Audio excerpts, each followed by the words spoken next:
This video is going to show you the steps it takes to ready a dash to be installed. This is how a dash begins. A rough print, and you can see the ridges and the work that needs to be done. This dash, and the ones shown in this video, are older, so they don't have the upgrades in terms of cutouts for air vents and cutouts to allow for the reset of Bluetooth speaker. This is the dash at the next step. You see it's been sanded, the roughness taken out. A rough sand has been done. And here you also see some markings on the dash. And these markings show where the material will be removed from this dash. Here on the sides are the air vents needed to push the air through, allow the air to flow rather. On the top of the dash, on the back side here, this line is the line for the base of the windshield of the car.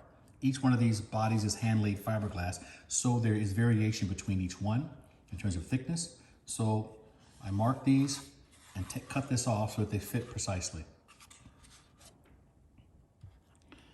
This is an example of one of these rough sanded and with the rough cutouts done to it.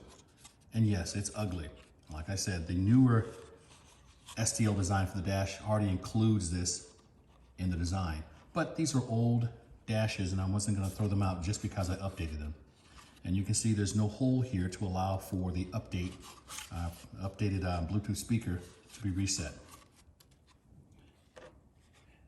These are the side panels. Again, this is a freshly printed one, and you can see it's rough. See the ridges, right?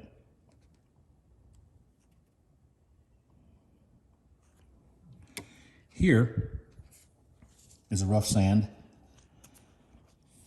First pass through here to make it cleaner. Still got work to do, but it's getting there. Of course, here is a blower fan.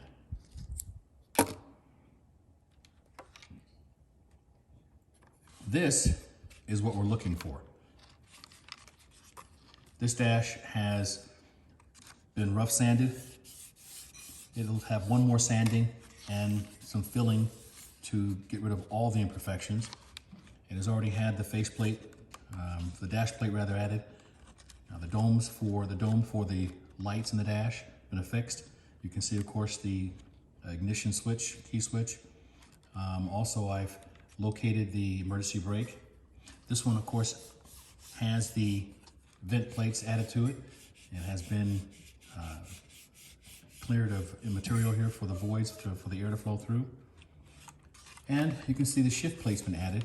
This has the hole drilled into it for the reset for the Bluetooth speaker. The shift plate, you'll see, has also the voids needed for the ashtray to actually work.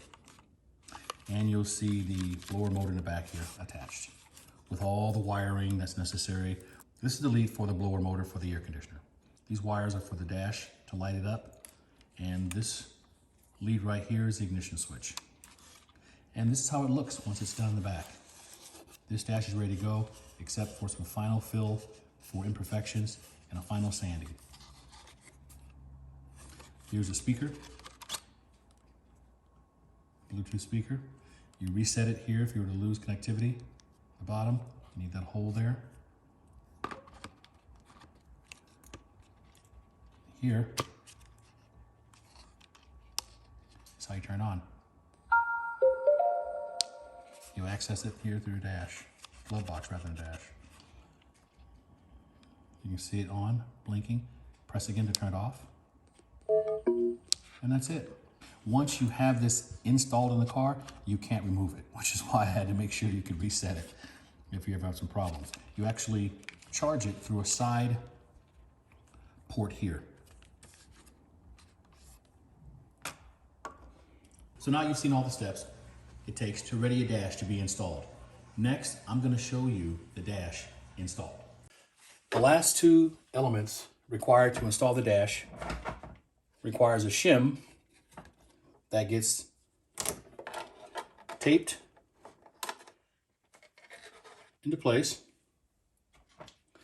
and then a cutout here in this wall to allow the housing for the fan to slide through. The dash is in. All right. Got the little piece of cardboard, setting it where I want it so it lines up.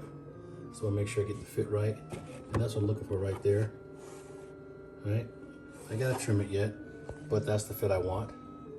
It lines up and the door jams beautifully, perfectly, both sides.